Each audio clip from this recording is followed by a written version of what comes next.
মুন্সিগঞ্জের মীর কাদিম আড়ত আবারও সরব। মা ইলিশ রক্ষায় ২২ দিনের মাছ আহরণ নিষিদ্ধের পর জেলের জালে ধরা পড়ছে ইলিশ সহ সব ধরনের মাছ। তাই রূপালী ইলিশের ঝিলিক সহ সব ধরনের মাছের পসরা ঘিরে উপচে পড়া ভিড়। সেখানে আছেন রিপোর্টার নাসির উদ্দিন উজ্জ্বল। সরাসরি যাচ্ছি তার কাছে। হেমন্তের শিশির ভেজা হয়ে কিন্তু হাটটাকে বিক্রি হচ্ছে এই রূপালী ইলিশ, এবং চারিদিকে এই ইলিশের ঝিলিক ছড়িয়ে পড়ছে। আপনারা লক্ষ্য করছেন যে ইলিশ ঘিরে উপচে পড়া ভিড়, এবং এখানকার যে আড়তদাররা বলছেন যে এই যে ২২ দিন অবরোধ ছিল, তাদের ভাষায় মানে নিষিদ্ধ ছিল মাছ ধরা। এরপরে কিন্তু নদী এবং সমুদ্রে যে ইলিশ ধরা চলছে বা অন্যান্য মাছ ধরা চলছে, এরপরে কিন্তু মাছের যে প্রচুর সরবরাহ এখানে চলছে। কিন্তু এরপরে কিন্তু তারা বলছেন যে যেরকম চাহিদা সেই অনুযায়ী কিন্তু ইলিশ বাজারে আসেনি। তারপরে তারা বলছেন যে বড় ইলিশ যেগুলো রয়েছে সেগুলো কিন্তু ২৪০০ থেকে ২৬০০ টাকায় বিক্রি হচ্ছে, যে ১.৫ কেজি ওজনের কাছাকাছি। আর যেগুলো ১ কেজি সেগুলো কিন্তু বিক্রি হচ্ছে ১৮০০ থেকে ২০০০ টাকা কেজি দরে। আর ছোট ইলিশে যেগুলো বিভিন্ন রকমের সাইজ রয়েছে, তারা বলছেন যেগুলো ৩০০ টাকা কেজি পর্যন্ত কিন্তু বিক্রি হচ্ছে ছোট ইলিশ। এবং এই ইলিশের যে দাম দর চলছে, সেই ইলিশগুলো দেখছেন অনেক ক্ষেত্রে কিন্তু পদ্মার ইলিশ বলে চালিয়ে দেওয়ার চেষ্টা করছে। কিন্তু এখানকার যারা ইলিশ চেনেন তারা কিন্তু বলছেন এগুলো উপকূলীয় ইলিশ, এবং উপকূলীয় অঞ্চল থেকে এই ইলিশগুলো এসছে। কিন্তু পদ্মায় কিন্তু যে ইলিশ ধরা পড়ছে সেটা কিন্তু এই বাজারে আসার আগে অনেক বিক্রি হয়ে যাচ্ছে।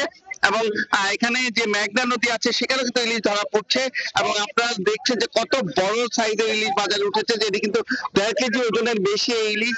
এবং এই ইলিশ ঘিরে যে এখানকার যে অর্থনীতি সেটি কিন্তু চাঙ্গা হতে শুরু করেছে।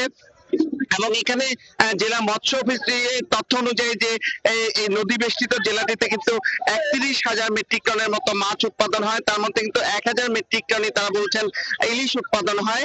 তো এই উৎপাদন বাড়ানোর জন্য কিন্তু এই যে ২২ দিনের মা ইলিশ রক্ষা অভিযান সেটি চলছে। কিন্তু প্রচুর কারেন্ট জালের দাপট এবং বিভিন্ন কারণে কিন্তু এত বেশি মা ইলিশ নিধন হয়েছে, সেটি সরকারিভাবে বলা হচ্ছে তাদের অভিযান সফল হয়েছে। কিন্তু বাস্তবে কিন্তু যারা প্রকৃত জেলে তারা কিন্তু বলছেন যে এই অভিযানে পরেও কিন্তু প্রচুর মা ইলিশ নিধন হয়েছে, এবং কারেন্ট জালের দাপটের কারণে কিন্তু অনেক রকম চ্যালেঞ্জ তৈরি হয়েছে এখানে।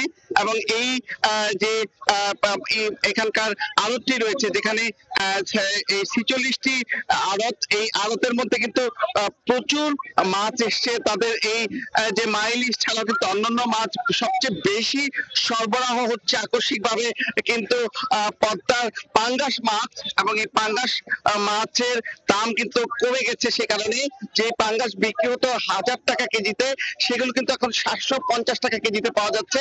এবং এই পদ্মার এবং এই অঞ্চলের নদী নালার যে ফ্রেশ পাঙ্গাস সেগুলো ঘিরে কিন্তু এখন প্রচুর বেচা বিক্রি হচ্ছে।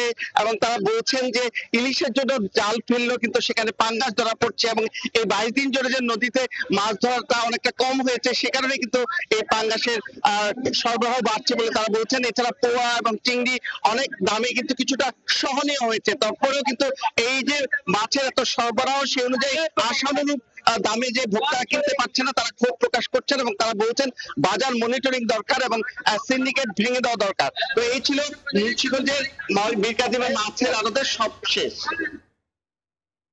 সরাসরি যুক্ত ছিলাম মুন্সিগঞ্জে।